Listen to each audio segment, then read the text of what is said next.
Hi everyone and welcome to this week's Monday Memo. And today I'd like to ask the question, why is it important for finance to be a better partner to our HR colleagues, our HR department and so on? Because I put up a LinkedIn post a number of months ago to provoke a bit of debate around whether finance should have responsibility for the HR department or not. Because, if I was to say, how could we be better business partners or to each other, you wouldn't really get the same sort of level of engagement. So over 100 comments later, there were actually some very interesting viewpoints, and it allowed us to flesh out perhaps where we could add value more to each other and also to the business. And actually one of the first points raised was from a previous guest mentor of ours, Talita Ferreira, who was actually CFO and head of HR for BMW UK, the automaker. And she was saying to be effective at making change in her organisation, the route to HR was very significant, although it didn't necessarily mean finance professionals leading HR. Because if you can get partnering within the back office more aligned, and aligned not only in servicing and becoming better business enablers for our organisations, but also in helping develop great leaders within those functions, you've got a perfect situation happening in the back office.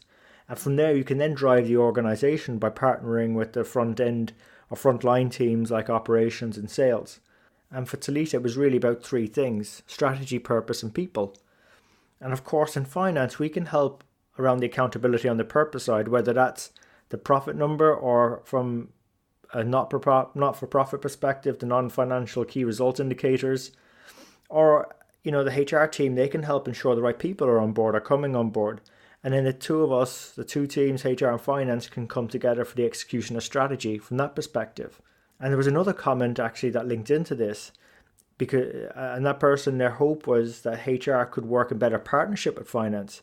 So HR could get a better handle on the business and better translate the impact of the numbers on their people agenda. But essentially, the whole point was it requires both coming together, becoming aligned, starting the conversations between finance, which would be the best place to begin.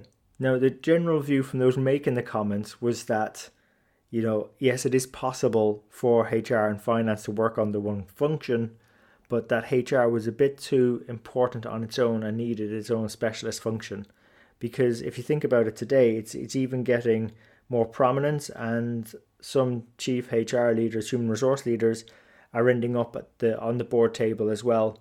It's just the increasing importance of recognition of the people agenda in our organisations.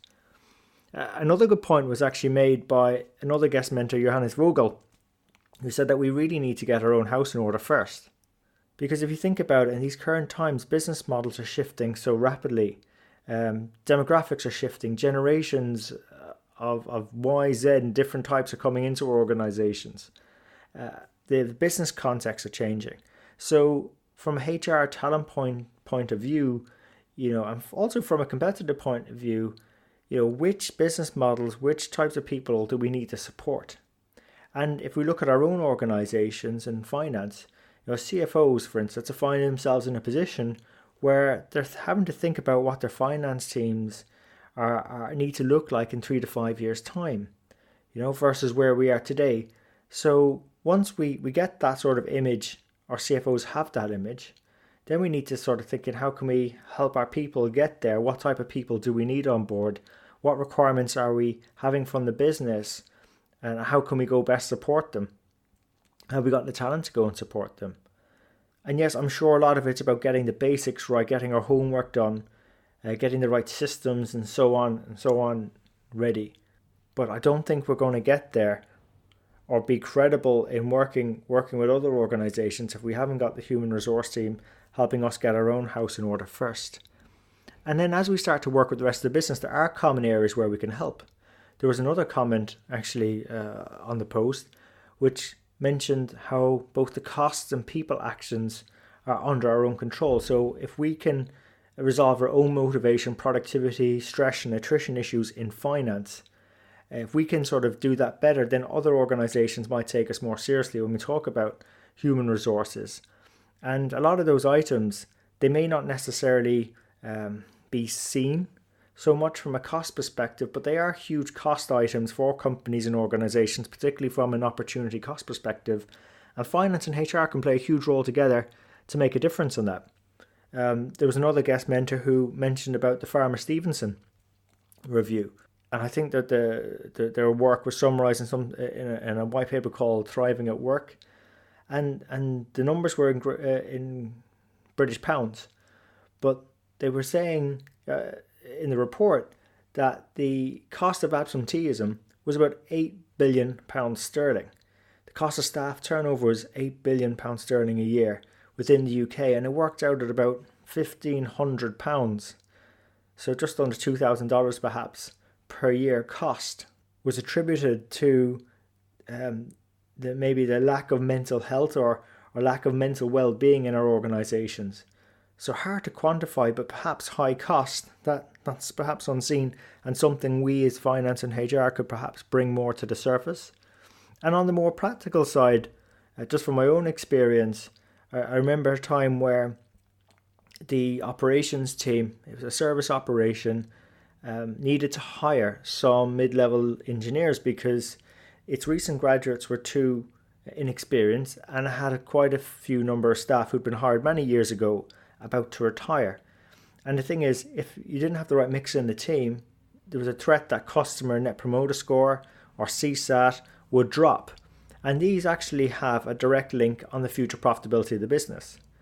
So to help operations out, the HR team and myself and finance, we worked out the various ages, experience profiles, as well as the potential attrition coming, and modelled that from the staff in the organisation, the service team, and highlighted the huge gulf in experience and the risks to customer satisfaction and the perhaps cost impact or reduction or opportunity cost impact to profitability. So then the cost of hiring to fill that gap, even though the company was very focused on people staying to budget, it was a much easier story to have because of the impending danger and risk associated to the customer experience. So we were able then to hire in the necessary number of mid-level engineers to cover off that sort of potential experience gap that was required to run a successful services operation. So standing together, we were able to push this through. And I think that's one of the main benefits of the Strength of the Numbers show and having guest mentors come on and other comments on these sort of topical areas is that they can sort of share with us what works and what doesn't work. Give us ideas. I'm not saying that all our organisations are the same, but just at least sort of get our minds thinking of perhaps there is a way around this. It may not be the one suggested, but it could be something like that. And if we've already sort of identified things that work and what doesn't, it just improves the speed to success and our opportunity to become more influential and make a meaningful impact in our organisations. So look, hope you enjoyed today's episode. If you did, please don't forget to mention to your friends and your colleagues. They can subscribe on all the major platforms: iTunes, Stitcher, SoundCloud, YouTube and Spotify. And we really appreciate you investing your time with us today. So until next time, take care of yourselves and let's keep building our strength in the numbers.